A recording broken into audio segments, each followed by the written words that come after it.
यीशु नाम मिला, यीशु नाम मिला, मेरा जीवन संवर गया, मेरा जीवन संवर गया। यीशु नाम मिला, यीशु नाम मिला, मेरा जीवन संवर गया, मेरा जीवन संवर गया।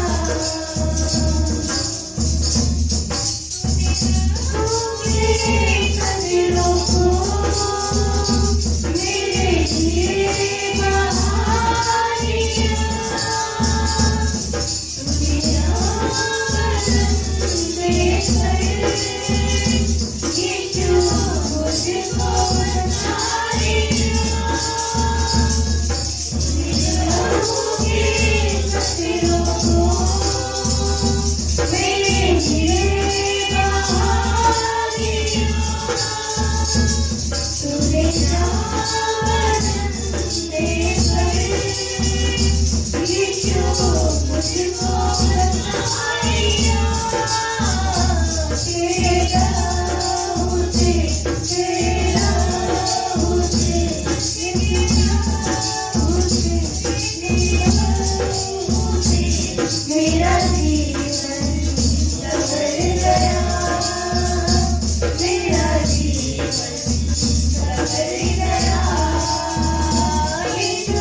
के नाम से दुआ में इतनी ताकत है कि बिगड़ी जिंदगी दुआ में संवर जाती है। कर ले दुआ तू, कर ले दुआ तू, कर ले दुआ तू, कर ले दुआ, कर ले दुआ तू, कर ले दुआ तू, कर ले दुआ तू, कर ले दुआ। दुआ कर बंदे, दुआ ज़रूरी है, दुआ के बगैर जिंदगी अधूरी है।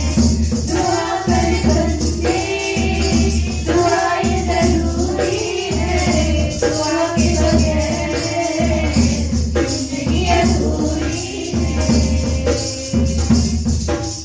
पत्थर से पानी वो देता था, कभी पानी को नवा वो करता था। कभी पत्थर से पानी वो देता था, कभी पानी को नवा वो करता था। कभी लंगड़ों को तो कभी अंधों को, कभी मुर्दों में जिंदगी नवा करता था। इंसानों तो बस एक इंसान है, इंसान तो बस एक इंसान है। वो तो खुदा का बेटा होकर भी दुआ करता था। कर ले दुआ तू, कर ले दुआ तू, कर ले दुआ तू, कर ले दुआ, कर ले दुआ तू, कर ले दुआ तू, कर ले दुआ तू, कर ले दुआ। दुआ कर बंदे, दुआ ज़रूरी है, दुआ के बगैर जिंदगी अधूरी है। दुआ कर बंदे, दुआ ज़रूरी है, दुआ के बगैर जिंदगी अधूरी है।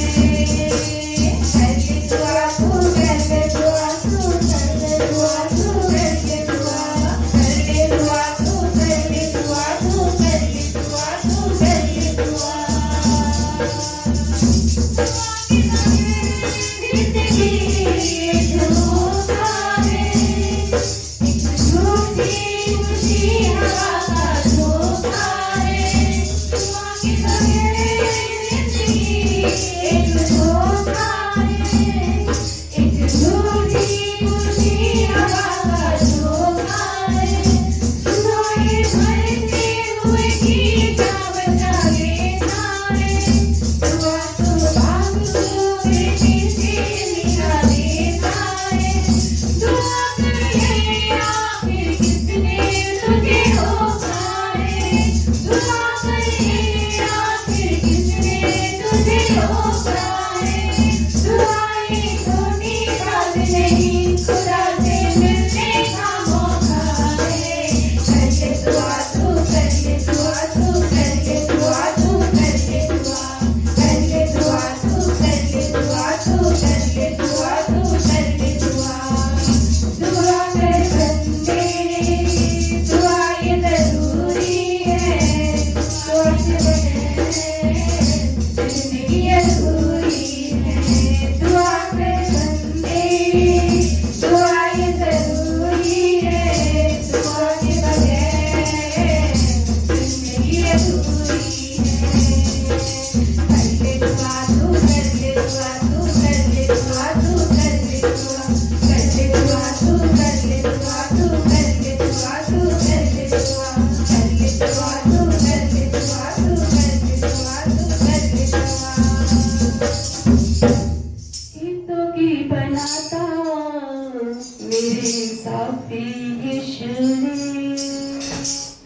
गीतों की बनाता मेरे साफी यीशु ने। मेरा सारा कर्जा लादा, सारा कर्जा लादा मेरे साफी यीशु ने। गीतों की बनाता मेरे साफी यीशु ने, गीतों की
Thank you.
सारी बातों में सारा आदर सारा महिमा सारा जलाल आपको देखो और आगे की सारी बातों को भी प्रभु जी आपके सामर्थ्य और जलाली हाथों में सौंप देते हैं प्रभु जी। जो भी आप चाहते हैं प्रभु जी वैसा ही होने पाए और सारा बात प्रभु जी आपको खाने वाला हो प्रभु जी। खुदावंद हम सबका यहाँ उपस्थित होना और सारी बातें आपको भाई प्रभु यीशु मसीह के नाम में आमीन।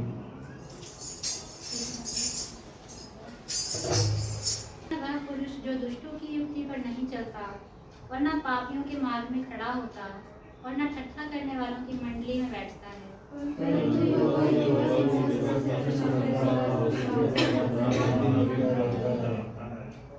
वह उस वृक्ष के समान है जो बहती नालियों के किनारे लगाया गया है और अपनी ऋतु में फलता है और जिसके पत्ते कभी मुरझाते नहीं। इसलिए जो कुछ वह पुरुष करे वह सफल होता है।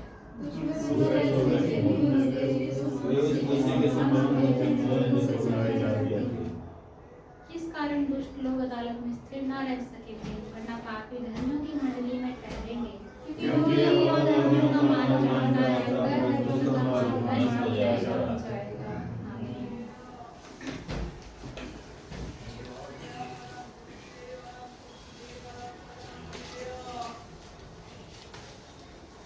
नीति वचन 13। बुद्धिमान पुत्र पिता की शिक्षा सुनता है परंतु ठट्ठा करने वाला दोषी को भी नहीं सुनता।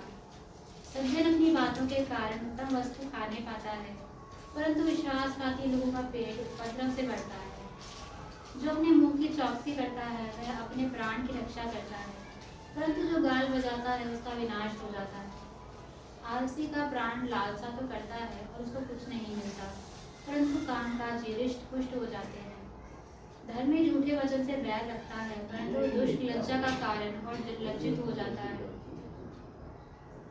धर्म खरी चाल चलने वाले की रक्षा करता है परंतु पापी अपनी दुष्टता के कारण उलट जाता है। कोई तो धन बटोरता परंतु उसके पास कुछ नहीं रहता और कोई धन उड़ा देता तो भी उसके पास बहुत रहता है। प्राण की छुड़ौती मनुष्य का धन है परंतु निर्धन बुड़की को सुनता भी नहीं।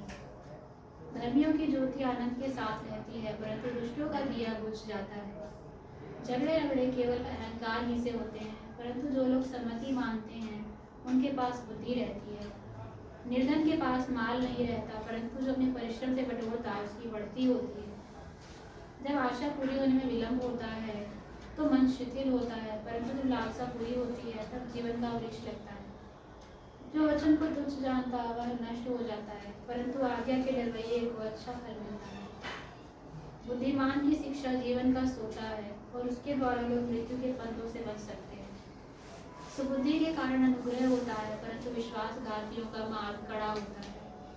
सब चतुर तो ज्ञान से काम करते हैं, परंतु मूर्ख अपनी मूर्खता फैलाता है। दुष्ट दूत बुराई में फंसता है, परंतु विश्वासियों के दूत से कुशलक्षेम होता है। जो शिक्षा को सुनी अनसुनी करता वह निर्धन होता और अपमान पाता है, परंतु जो डांट को मानता उसकी महिमा होती है। लालसा का पूरा होना तो प्राण को मीठा लगता है, परंतु बुराई से हटना मूर्खों के प्राण को बुरा लगता है। बुद्धिमानों की संगति कर तब तो भी बुद्धिमान हो जाएगा, परंतु मूर्खों का साथ ही नष्ट हो जाएगा। बुराई पापियों के पीछे पड़ती है, परंतु धर्मियों को अच्छा फल मिलता है। भला मनुष्य अपने नाती पोतों के लिए संपत्ति छोड़ जाता है, परंतु पापी की संपत्ति धर्मी के लिए रखी जाती है। निर्बल लोगों को खेती बाड़ी से बहुत भोजन वस्तु मिलती है, परंतु ऐसे लोग भी हैं जो अन्याय के कारण मिट जाते हैं। जो बेटे पर छड़ी नहीं चलाता वह उसका बैरी है, परंतु जो उससे प्रेम रखता वह यत्न से उसको शिक्षा देता है। धर्मी पेट भर खाने पाता है, परंतु दुष्ट भूखे ही रहते हैं। 14 से 18 निकालिए तो करें। असमान जुए में ना जुटो। अविश्वासियों के साथ असमान जुए में ना जुटो, क्योंकि धार्मिकता और अधर्म का क्या मेल जोल, या ज्योति और अंधकार की क्या संगति, और मसीह का बलियाल के साथ क्या लगा, या विश्वासी के साथ अविश्वासी का क्या नाता, और मूर्तियों के साथ परमेश्वर के मंदिर का क्या संबंध, क्योंकि हम तो झूठे परमेश्वर के मंदिर हैं, जैसा परमेश्वर ने कहा है, मैं उनमें बसूंगा और उनमें चला फिरा करूंगा, और मैं उनका परमेश्वर हूंगा और वे मेरे लोग होंगे। इसलिए प्रभु कहता है, उनके बीच में से निकलो और अलग रहो, और अशुद्ध वस्तु को मत छुओ, तो मैं तुम्हें ग्रहण करूंगा, और मैं तुम्हारा पिता होऊंगा और तुम मेरे बेटे और बेटियां होगे। यह सर्वशक्तिमान प्रभु परमेश्वर का वचन है। प्रभु का धन्यवाद करते हैं आज के इस सुंदर और सामर्थ्य वचन के लिए। इसमें क्या लिखा है? और समान जुए में न जुटो।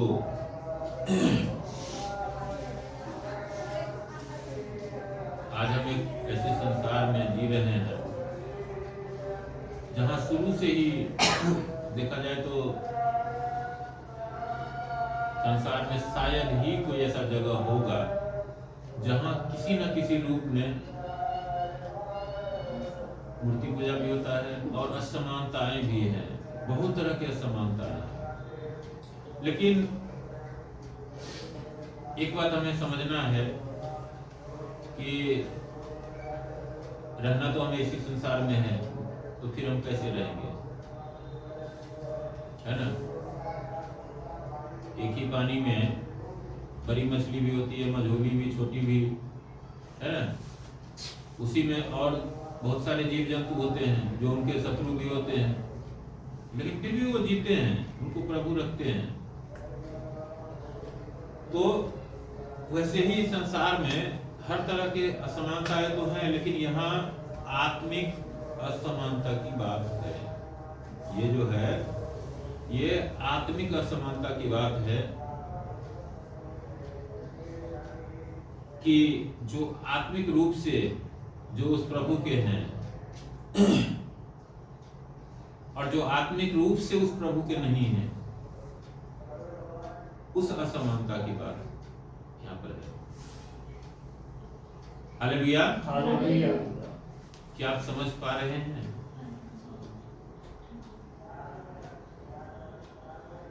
शारीरिक रूप से तो सभी बराबर ही है, क्योंकि एक ही परमेश्वर ने बनाया है सबको। हालेलुया। एक ही परमेश्वर ने बनाया है, इसीलिए एक ही सांचे में हम गड़े गए हैं, हम सब एक जैसे हैं, है ना? लेकिन यहाँ आत्मिक रूप से जो असमानता है उसकी बात है। क्या लिखा है कि अविश्वासियों के साथ असमान जुए में न जुटो, क्योंकि धार्मिकता और अधर्म का क्या मेल जोल, या ज्योति और अंधकार की क्या संगति। क्या कर रहा है? अविश्वासियों के साथ असमान जुए में न जुटो। क्योंकि धार्मिकता और अधर्म का क्या, और ज्योति और अंधकार की क्या संगति। यहाँ कुछ बातें हैं जो कि हमको समझना है। क्या कर रहा है कि धार्मिकता और अधर्म का क्या मेल है। धार्मिकता क्या है परमेश्वर का। अब देखो यहाँ लोग धर्म धर्म धर्म धर्म धर्म की बात करते हैं, है ना, लेकिन जो सच्चे परमेश्वर का जो धर्म है ना और जो धार्मिकता है वो अलग है। वो इस संसार के धर्म और धार्मिकता की तरह नहीं है। जो सच्चे परमेश्वर का धार्मिकता है वो ये है, आप अंग्रेजी बाइबल में जाओगे, इंग्लिश बाइबल में, तो वहाँ रिलीजन का इस्तेमाल कभी नहीं हुआ है। संसार में जो है ना धर्म के लिए रिलीजन का इस्तेमाल होता है। मैं आपको ये बहुत बड़ा डिफरेंस बता रहा हूँ। लेकिन जो इंग्लिश बाइबल में है वो है धर्म के लिए होता है राइचस। राइचस मतलब जो राइट है, राइट है, राइट है, राइट राइचस हुआ। धार्मिकता मतलब राइचसनेस, मतलब खरापन। हिंदी में तो उसके लिए मुझे लगता है जो कोई ऐसा परफेक्ट शब्द मुझे दिखाई नहीं देता है। खरापन एक है जो थोड़ा बहुत दिल करता है, उसके लिए धर्म नहीं है, धर्म नहीं होता है। तो यहाँ क्या है, जो संसार का धर्म है ना वो हमारा धर्म से मेल ही नहीं खाता है। क्योंकि यहाँ संसार के जो धर्म है, जिनको लोग धर्म समझते हैं, वो जो एक तरह से रिलीजन वाला धर्म है, पंथ वाला धर्म है, एक रास्ते वाला धर्म है, जो मतलब वो अलग अलग अपना जो मान्यता है उसकी बात है।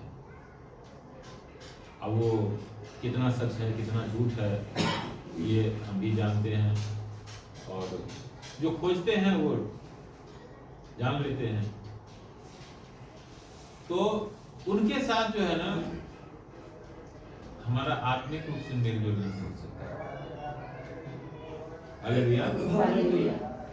ठीक उसी तरह से जैसे यहाँ लिखा है कि ज्योति और अंधकार की क्या संगति। कभी आपने देखा है कि एक ही जगह अंधेरा भी हो और रोशनी भी हो। एक बार जहाँ अंधकार है वहाँ रोशनी आ गई तो आ गई, फिर वहाँ अंधकार नहीं आ सकता। अंधकार तभी आएगा जब रोशनी खत्म हो जाएगी। हालेलुया। तो ये चीज हमें समझना चाहिए कि जिस तरह से अंधकार और ज्योति का संगति नहीं हो सकता है, मतलब एक साथ दोनों नहीं रह सकते, इसी तरह से आज्ञाओं को मानते हैं तो परमेश्वर हमें बसा हुआ है।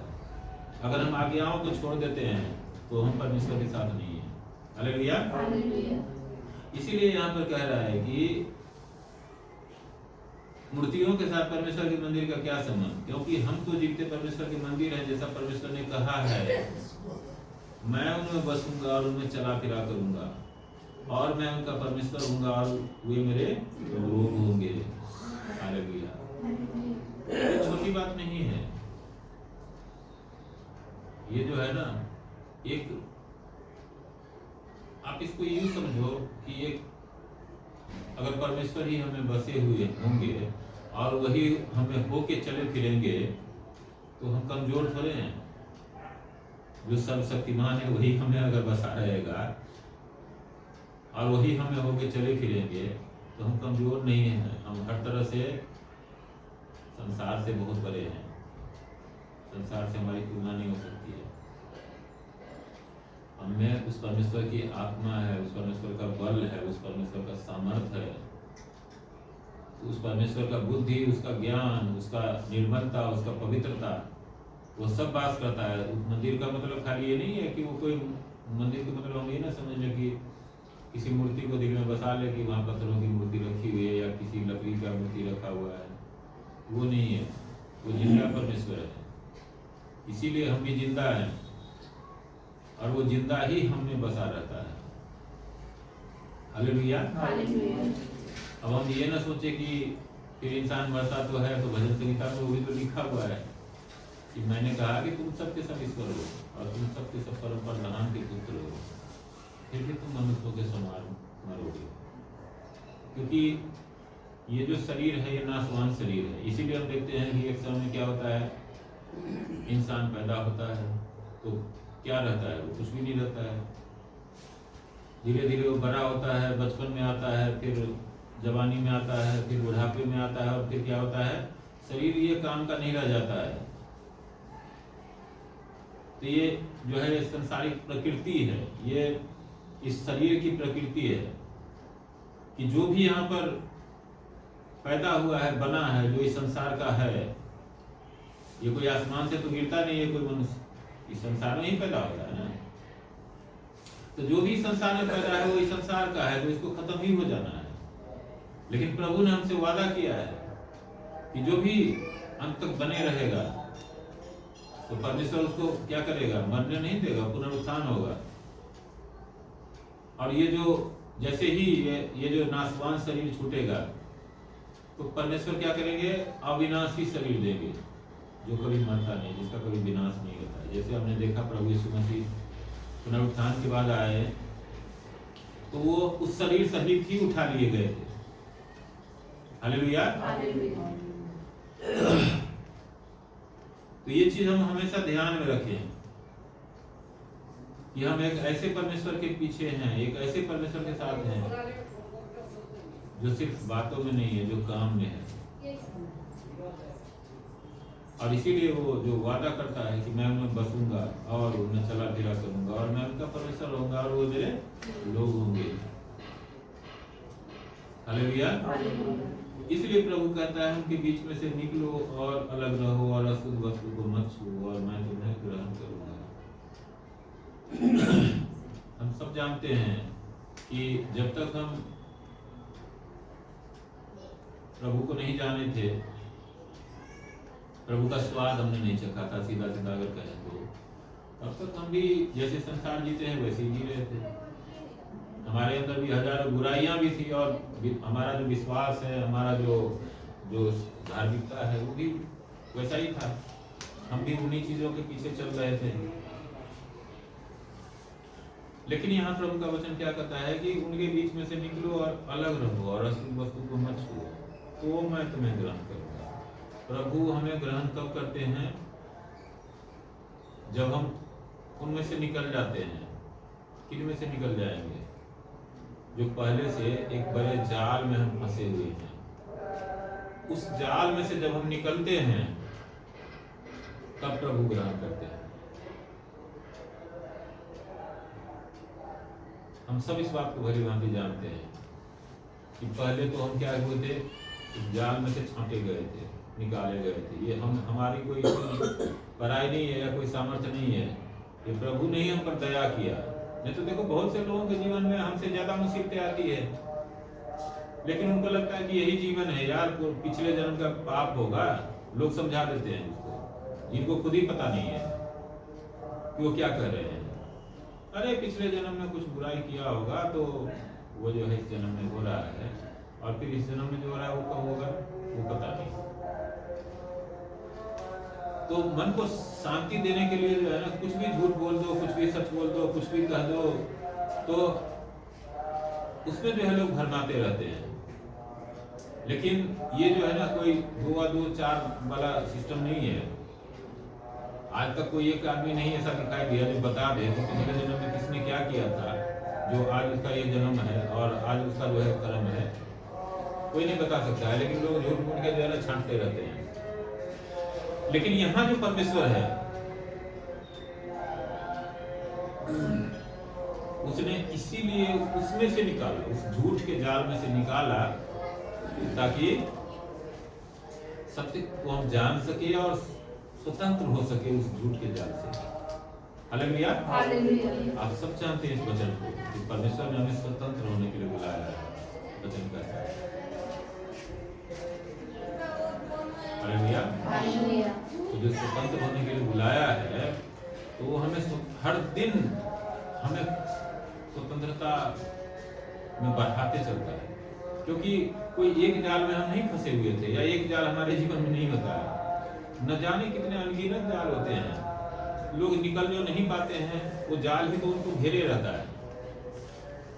लेकिन परमेश्वर ने हमें आजाद होने के लिए निकाला है और हमें ऐसा मन दिया है कि हम चाहते हैं कि हम उस आजादी में जो है ना चलें, उस आजादी को एंजॉय करें। हालेलुया। इसीलिए यहाँ पर कह रहा है कि और अशुद्ध वस्तु को मत छुओ, उनके बीच में से निकलो और अलग रहो और अशुद्ध वस्तु को मत छुओ। तो ये चीज हमें हमेशा ध्यान में रखना चाहिए। अशुद्ध वस्तु मतलब ये मत सोचो आप कि ये जो चीज है ये हमारे हाथ गंदे हो जाएंगे या ये ऐसे या वो वैसे, वो नहीं। अशुद्ध मतलब ये है कि जो हमें आत्मिक रूप से गिराता है, जो चीजें, वो बातें भी हो सकती है, वो परिस्थितियां भी हो सकती है, वो रास्ते भी हो सकते हैं। छूने का मतलब ये नहीं है कि खाली जो हम हाथ से छुएंगे वही, जो हम आंखों से देखते हैं वो भी छूना है। तो तमाम चीजें ऐसा हमारा होना चाहिए कि अशुद्धता से हमें दूर रहना चाहिए, क्योंकि परमेश्वर ने हमें पवित्र होने के लिए बुलाया है और उसने अपने लहू से धो करके सबसे पहले हमें नहला दिया है, साफ कर दिया है। इसीलिए वो नहीं चाहता जो फिर से हमारे ऊपर जो है ना कोई ऐसा मैल आए, कोई ऐसा अशुद्धता आए। और अगर हम ऐसा करते हैं तब प्रभु का वचन कहता है कि तो मैं ग्रहण करूंगा। ग्रहण करने का मतलब यह है कि तब हम प्रभु के साथ रह पाएंगे और तब प्रभु हमेशा हमें सहायता मदद करेंगे इस जीवन में भी और इस जीवन के बाद भी। जो उन्होंने वादा किया है अनंत जीवन का, उस अनंत जीवन में वो भागी करेंगे और अपने राज्य में हमें रखेंगे, स्थान देंगे। हालेलुया। हमारे पास आंखें हैं, हम सब कुछ देखते हैं कि संसार में क्या चल रहा है, कान है वो भी हम सुन रहे हैं कि क्या हो रहा है, लेकिन हमें सत्य के साथ रहना है। जिस सत्य को परमेश्वर ने हम पर जाहिर किया है और जिस सत्य को हम अभी नहीं जानते हैं, तो परमेश्वर से प्रार्थना करते रहेंगे तो परमेश्वर समय आने पर जो भी हमें जानना है वो सब जाहिर करते हैं। हालेलुया। तो सबसे बड़ी बात है कि परमेश्वर हमें ग्रहण करे, हमारा चाल चलन ऐसा बना रहना चाहिए। और मैं तुम्हारा पिता हूंगा और तुम मेरे बेटे और बेटियां होंगे, वह यह सर्वशक्तिमान प्रभु परमेश्वर का वचन है। प्रभु जो ग्रहण करेंगे तब क्या होंगे, वो हमारे पिता ठहरेंगे और हम उनके बेटे और बेटियां होंगे। ये ऑलरेडी हम हो चुके हैं। हमें फिर से जो है ना इसकी जरूरत नहीं है, हमें उसमें कायम रहना है। जैसे एक बार हमें नौकरी लग जाती है तो हम क्या करते हैं, हम ये कोशिश में लगे रहते हैं ना कि हमारा कोई ऐसा काम ना हो जो नौकरी छूट जाए, ये नौकरी लगा रहे, है ना। तो इसी तरह से जिस परमेश्वर ने हमें ये अधिकार दिया है लेपालक पुत्र होने का और हमें पिता कहने का अधिकार दिया है कि हम उसको पिता कहें। क्या किसी को भी हम पिता कह लेंगे क्या? संसार में भी हम किसी को पिता नहीं कहते हैं, लोग कहते हैं गाली दे रहा है ना। तो उसको वो जो सर्वशक्तिमान परमेश्वर है, जो सृष्टि का मालिक है, उसको पिता कहना इतना आसान नहीं है। ये उसने हमें अधिकार दिए हैं कि हम उसको पिता कह सकते हैं। और आज हम प्रार्थना करते हैं तो उसको परम पिता कह के प्रार्थना करते हैं और वो हमारी सुनता है, वो भी हमें बेटे और बेटियां कहता है। ये हमारे लिए सबसे उत्तम बात है कि वो हमें अपना बेटा और बेटी कहता है। हालेलुया। तो हमें जो मेन काम है कि हमें अशुद्ध वस्तुओं से दूर रहना है, अशुद्ध बातों से दूर रहना है, अशुद्ध कामों से दूर रहना है और भीड़ में रहते हुए भी अपने आप को भीड़ से अलग रखना है। जैसे आपने देखा होगा, इसका सबसे अच्छा उदाहरण मुझे यही लगता है कि हंस जो है ना पानी में ही रहता है ना, लेकिन जब वो पानी में से निकलता है ना तो कभी आपने देखा है कि उसके पंख गीले हो या पैर गीले हो? नहीं गीले होते हैं। वो ये नहीं कह सकता कि ये पानी का है, ये पानी में रहने वाला है। तो इसी तरह से हमें इस संसार में रहना है, हमें प्रभु का प्रकाशन बन के रहना है। हमारे चार चरण ऐसे हो कि उससे जो प्रभु की अच्छाइयाँ दिखाई दे। अगर उसने ग्रहण किया है तो अपनी अच्छाइयाँ हर दिन हमें भरता है। हमें हर दिन हर एक तरह के जो जाल कुछ भी शेष है, जो कुछ उठकटारे हैं, वो भी सब उखाड़ के जो है हमारे जीवन को साफ करता है। और ये एक दिन की बात नहीं, ये आखिर तक चलता है, ये आखिर तक चलता है।